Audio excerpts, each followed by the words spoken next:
best friend on the hockey team. I know that Josh Bailey is dedicating this day, his day, to the memory of Mickey Renaud, as well as Mickey Renaud's family, his mom and dad, Mark and Jane, being the #1 guy for the New York Islanders. This is a solid pick because he had 96 points last year playing in Windsor, as you said, Bob, and he's a great two-way player. And the thing is, now they've added Kyle Oposo out of the University of Minnesota.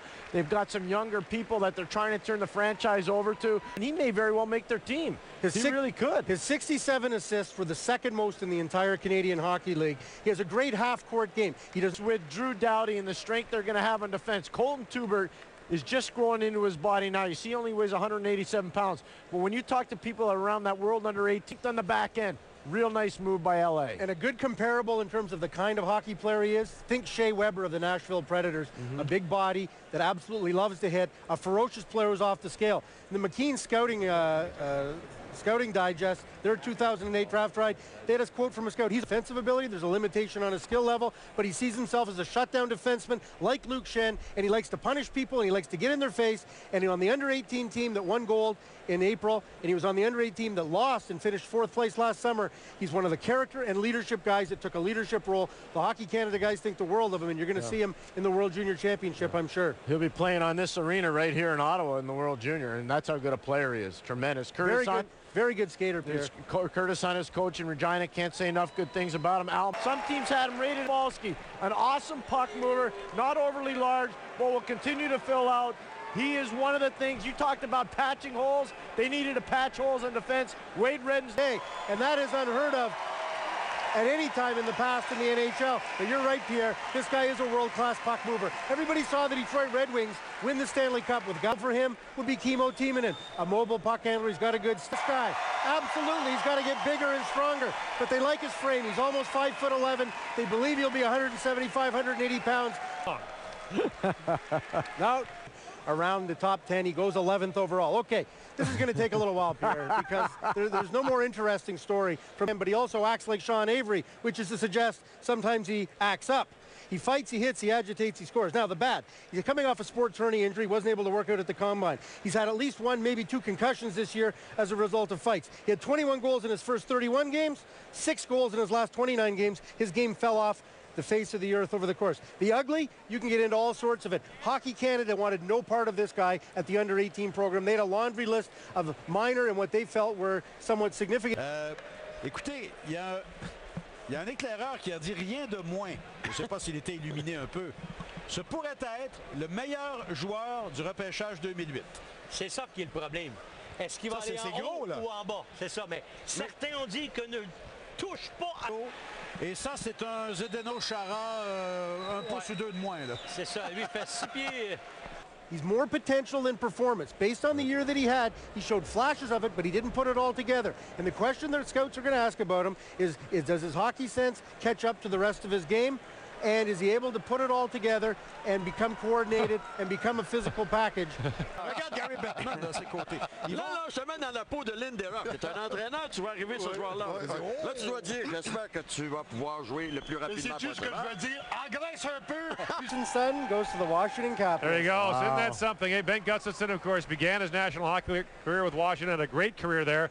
Now the head coach of the Swedish national is because he has a partially or slightly herniated disc in his lower back. It was a great source of concern on the part of many players. Everybody believed that Gustafsson had talent that was legitimate in the middle of the first round. But because of the question marks about his health, there were some people that were concerned that he would go even, that the son of Ben Gustafsson, who was such a good two-way player for the Washington. C'est difficile à évaluer lorsqu'ils ont joué la Suède, il n'a pas été très impressionnant avec l'équipe des moins de 18 ans. Je pense que c'est un très gros projet.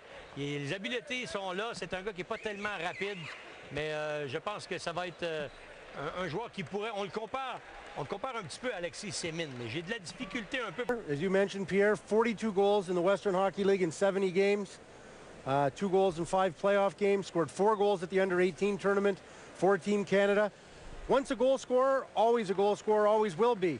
Think back to a tournament, the Brick Tournament, and it was, he's 5'10", 173 pounds. Absolutely convinced that his speed is good, that he's done all sorts of testing. Fastest skaters in the draft, Jake Gardner. What I like about Gardner is going to the University of Wisconsin. Mike Eaves is tremendous and cultivated. Au Minnesota, dans au hockey secondaire, high school, on dit. Je cherchais le terme, merci. Et Gardner, c'est un gars qui est très bon des deux sens de la patinoire. Sa mobilité et sa force. Son coup de patin et sa mobilité. About this guy, you'd call it Born in the USA because he's an American. July if you're going to do a movie, it'd be Born on the 4th of July because that's when he was born on Independence Day. So he's coming up here on his 18th birthday. That's great. And the Ducks won't mind waiting a little while for him. How about Wisconsin's defense? Ryan McDonough, Brendan Smith, first rounders. This young man now, Jake Gardner, another first rounder. Jason McBain. Cody Goluboff is probably going to go in the second round today. That's an NHL defense. We're going to throw it out to you right now, Mikey. Il y a des choix constamment qui sont, on garde et on y va toujours avec un défenseur. Là, il reste. Second round by most people, Bob, and Tyler Ennis is gamer, very well coached. This is the first player, this first round to go in the top 30. The kind of guy that beats the odds at that height and that weight to play in the National Hockey League. 43 goals in 70 games. He's more of a one-way, one-dimensional, offensive type hockey player, but he does that part of the game extremely well. They just wanted to keep it familiar. Tyler Myers first and then Tyler Ennis with their second pick in the first round. That's amazing. Now, it's the long and the short of it, really, when you think about Tyler Myers being at, what, about 6'7", and then this young man at about 5'7". Comparable time in the National Hockey League where it was really difficult for a small player to make it. What we're seeing today is very clearly a lot. By the way, teams without first-round picks this year include Florida, Colorado, and there is Michael Del Zotto of the Oshawa Generals. Now, last year, the New York Rangers saw Alexei Cherepanov fall into their lap at the 17 slot. Bob, you've got Del Zotto rated number 15, and here are the Rangers.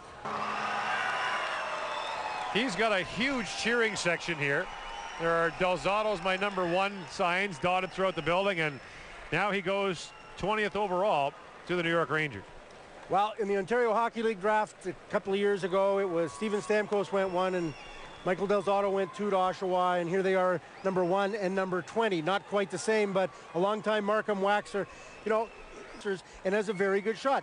The question mark on this guy has been maturity. Maturity on and off the ice in terms of his game, and letting himself be affected by the fact that maybe his game wasn't where it needed to be, and people were talking about how he was sliding, and he let that bother him. It's not an uncommon thing.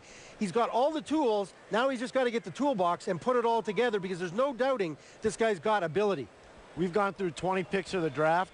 10 of them have been defensemen. It's an unbelievable thing. I've never seen this many good young defensemen go with this kind of caliber. And when you look at Del Zotto, Bob, you talked about it. Maybe there's a maturity situation that has to be cleared up. Maybe he's a little bit too cool for school sometimes. But the thing about Michael Del Zotto, and most scouts will tell you, in the playoffs, when his team needed him the most, he stepped up and delivered huge. And that's one of the reasons. La dynamique de cette équipe-là, Rosival a été un des très bons défenseurs des Rangers tout au cours de la saison. Joueur autonome sans compensation aussi. Ben bon, quand tu parles de problèmes majeurs, si Jagger ne signe pas, tu perds Straka. Shanahan, qui a été blessé, a eu mal au genou cette année. Écoute, c'est une équipe qui